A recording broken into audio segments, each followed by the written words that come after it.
The Ludwig von Mises Institute presents The Libertarian Tradition, an audio series with Jeff Riggenbach.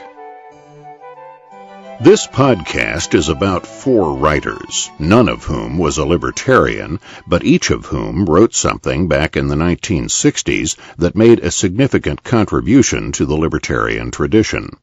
The first of the four was a science fiction writer, though only occasionally. He was born 94 years ago last week, on February 25, 1917, in suburban Manchester, England. His name at birth was John Burgess Wilson. His family was Roman Catholic, which at that time virtually guaranteed that he would be confirmed in the church at the age of about 7. He had, therefore, already come to be known as Jack Wilson, when in the mid-1920s he was, as he puts it in his autobiography, confirmed in the name of St. Anthony. This made him John Anthony Burgess Wilson from the time of his confirmation onward, and gave him the pen name under which he would eventually become famous. Anthony Burgess, or just Burgess, as I shall call him from now on, was the son of a musician who drifted from playing piano in movie theaters as accompaniment for silent films to playing piano in pubs to owning and running his own pub. He wound up a tobacconist. His son shared his love of music and wanted to study music at the University of Manchester, but was not accepted to the program because of his mediocre secondary school grades in physics. So he majored in English instead. After graduating in 1940, he spent 6 years in the Army during and just after World War II, then put in 6 more years as a literature instructor at various English secondary schools. By now it was 1954. Burgess was 37 years old, and he wasn't earning enough money teaching school. He had decided to try his hand at a couple of novels, but when one of the publishers to whom he had submitted one of these novels wrote to him, requesting that he come to their London offices to discuss his manuscript, he found he was too broke to travel the 75 miles he would have had to travel to keep such an appointment. As he put it in his autobiography, I was in debt to the grocer and overdrawn at the bank. I could not afford a return train ticket from Banbury to London. In the end, he did find a way to make the trip, but his novel was rejected anyway, not only by the publisher that had asked for the meeting, but by every publisher that looked at it. The other novel fared no better. On the other hand, the British Colonial Service had offered him a job as a teacher and educational administrator in Malaya. He took it, and spent the next 5 years in the Far East. It was there that he became a published novelist, and there that he first publicly called himself Anthony Burgess. As he wrote years later in his autobiography, "When I published my first novel, I was forced to do so in near disguise. I was an official of the Colonial Office at the time, and it was regarded as improper to publish fiction under one's own name." By the time he returned to England in 1959, Burgess was 42 years old and had published no fewer than 3 novels under his newly assumed name. The problem was not only that he had got off to something of a late start in his new career as a novelist, but also that his prospects were not particularly good. Just before leaving Southeast Asia, he had collapsed in his classroom on the island of Borneo and had been rushed to a local hospital where he was diagnosed with an inoperable brain tumor and given a year to live. Back in London a few weeks later, he set about quickly writing several novels that his wife might be able to cash in on after his death. One of these novels was what he later described as a jeu d'esprit knocked off for money in 3 weeks. A jeu d'esprit is, of course, a literary display of wit or cleverness, usually short, from the French for play of spirit. The title of this particular jeu d'esprit was A Clockwork Orange. It was published in 1962, when its author was 45 years old. A Clockwork Orange is the story of Alex, a juvenile delinquent in a fairly near-future London.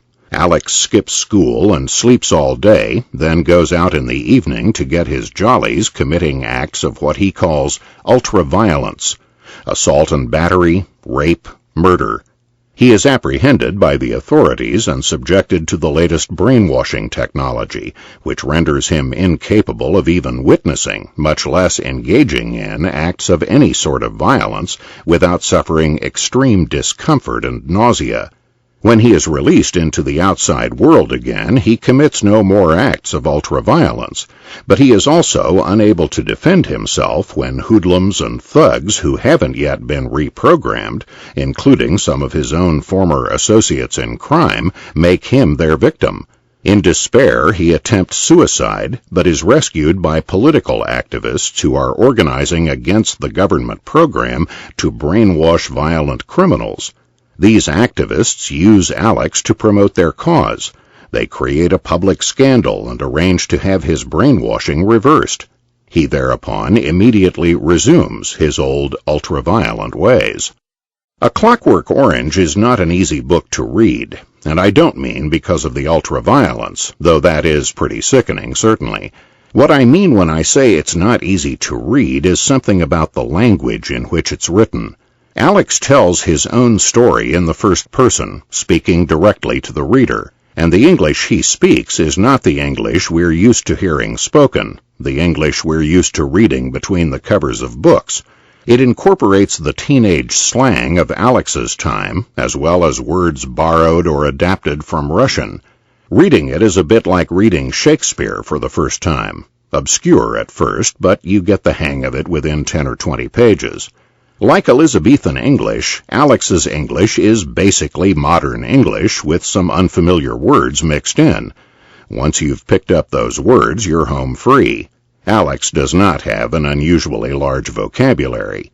Despite the difficulties Burgess's short novel posed for the unwary reader, however, it enjoyed considerable success in the marketplace even before Stanley Kubrick's 1971 film version of the story made it virtually a household word throughout the English-speaking world. That same film made Burgess a rich man and forced his departure from England, first for Italy, then for Monaco. He was forced to depart, that is, unless he chose to pay the high tax bill that would have been presented to him by British authorities. Like most of us, Anthony Burgess could summon little enthusiasm for taxes. I know of no reason to suspect, however, that he opposed taxes in principle, that he was, in any meaningful sense, a libertarian. He did write on non-political subjects for Inquiry, the Libertarian opinion magazine published back in the late 1970s and early 1980s, first by the Cato Institute, then by the Libertarian Review Foundation, but that seems to have been the extent of his connection with the libertarian movement. On the other hand, his most famous book is an unmistakably libertarian utterance. As Burgess himself paraphrased it nearly 25 years after the original publication of A Clockwork Orange, a human being is endowed with free will. He can use this to choose between good and evil. If he can only perform good or only perform evil, then he is a clockwork orange, meaning that he has the appearance of an organism lovely with color and juice, but is in fact only a clockwork toy to be wound up by God or the devil, or, since this is increasingly replacing both, the almighty state. A Clockwork Orange was intended in part as entertainment of a kind, Burgess acknowledged. But, he wrote, the book does also have a moral lesson, and it is the weary traditional one of the fundamental importance of moral choice. Alex loses his own power of moral choice because of brainwashing technology, but the novel is not really just about the dangers of brainwashing. On a more abstract symbolic level, it is about any method the state uses to limit or defeat the right of the individual to choose. The Libertarian Futurist Society saw to the heart of the matter when, in 2008, it presented its Prometheus Hall of Fame Award for classic works of libertarian fiction to A Clockwork Orange. No comparable recognition has ever been extended by any libertarian institution I know of to the American writer Philip K. Dick, yet in many ways Dick is quite comparable to Burgess. Like Burgess, he never gave anyone any reason to think he was a libertarian. Like Burgess, he buried all such evidence in his fiction. The big difference between the two writers is that while Burgess wrote one unmistakably libertarian novel and nothing else that was even remotely libertarian or even remotely political, Dick scattered his own equally unmistakable libertarian inclinations across perhaps as many as a dozen novels published during the 1960s and 70s. Most of the best known of Dick's novels, like most of Anthony Burgess's novels, don't concern themselves with politics at all. Any libertarianism that may be in novels like The Man in the High Castle or Ubik is in the background. The foreground in Dick's best-known novels depicts action that is fraught more with psychological or metaphysical or epistemological concerns than with political ones. But during the 1960s, Dick wrote some more explicitly political science fiction. Think, for example, of The Zap Gun, first published in 1967, in which American society is divided into two classes: the pure saps, who believe that the federal government of the United States is protecting them from harm by designing and building ever bigger and scarier weapons systems, and the cogs, who understand, that is, are cognizant of, the truth, which is that none of these advanced weapons actually work except in filmed simulations. Both major powers are in on the fraud, which they perpetrate in order to prop up a permanent Cold War economy. Or think of The Penultimate Truth from 3 years earlier in 1964. In this novel, most of Earth's population lives underground, hiding from a thermonuclear war they believe is raging on the surface, being fought by robots made in underground factories. In fact, there is no war. It is a fiction maintained by a small elite which lives on the surface of the planet in palatial estates and devotes itself mainly to personal pleasure. To make sure their racket continues, the members of the elite also devote some time to programming an android politician they call Yancey. Yancey keeps the underground masses properly stirred up and misinformed. His task is not all that difficult, of course, for, as Douglas A. Mackey puts it in his 1988 book on Dick's life and work, they want to be misled. They cannot accept the truth, and the leaders give them what they want, the illusion that war is necessary and inevitable. Mackey also notes that Joe Fernwright, the main character in Galactic Pot Healer, first published in 1969, lives at the beginning of the novel in an oppressive future dystopia where policemen stop people for walking too slowly, all phone calls are monitored, and everyone is programmed to have a common dream every night. Mackey calls this society the ultimate communist denial of personal consciousness. Philip K. Dick was born in Chicago on December 16, 1928, the son of a federal bureaucrat. He grew up in the Windy City, in Washington, D.C., and in the San Francisco Bay Area, where his mother took him to live after she and her husband divorced. Dick graduated from Berkeley High School in 1947 and enrolled at the University of California, but quit very quickly when he discovered that all male students at the university were required to take ROTC. He had developed an interest in classical music when very young, and by the time he was in high school had become something of an authority on the subject. He worked in record shops until, in 1952, at the age of 23, having published a few short stories in pulp science fiction magazines, he decided to try his hand at writing full-time. He wrote full-time for the next 30 years, publishing 36 novels, 121 short stories, and 14 short story collections during those 3 decades. He died of a stroke 29 years ago this week, on March 2, 1982, in Santa Ana, California. He was 53 years old. I've mentioned 3 of Dick's novels from the 1960s, which seem to me to include broadly libertarian attitudes and ideas. Consider a 4th. The Simulacra was published in 1964. It is probably the most explicitly political novel Dick ever wrote. It depicts a future America now merged with Europe and ruled by a one-party state that is controlled in turn by a council made up of the owners and directors of a group of giant commercial cartels. There is an election every 4 years, but the winning candidate is always a simulacrum, an animated life-size doll, an android, completely under the control of the council. To judge by reports in the mass media, the real power in the USEA, the United States of Europe and America, is wielded by the First Lady, Nicole Thibodeau, who always remains First Lady regardless of who may be elected every 4 years. But in fact, Nicole is only the latest in a long series of actresses who have played this part in the national media, helping the cartels to keep the wool pulled securely over the eyes of the citizenry. In brief, The Simulacra, like a number of other Philip K. Dick novels, portrays a world in which government is evil, duplicitous, and bent on concealing the truth from the public. Or, as Douglas Mackey puts it, the world of Philip K. Dick's political novels is one in which the way society appears to be structured is a complete fake, and media manipulation conceals the real centers of power. It seems to me you could pick up some pretty libertarian attitudes from reading Dick. Ayn Rand has been called the gateway drug for those who are destined to become addicted to libertarianism, but it seems to me the more explicitly political novels of Philip K. Dick could serve much the same purpose.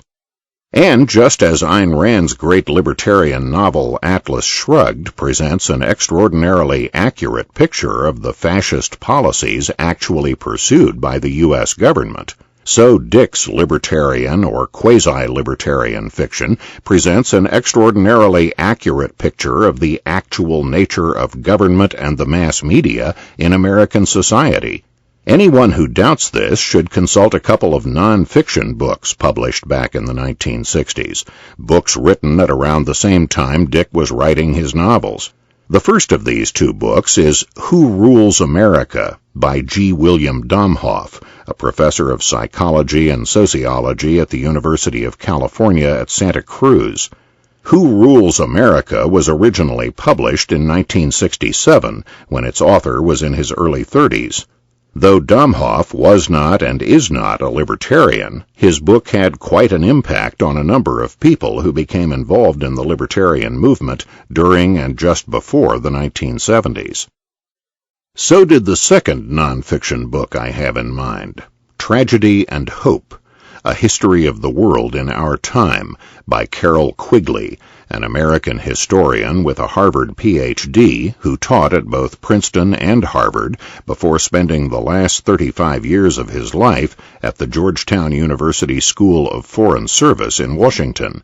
In effect, Quigley's book, which was first published in 1966, provides the historical background of the ruling elite Domhoff was to discuss a year later from the point of view of an investigating sociologist.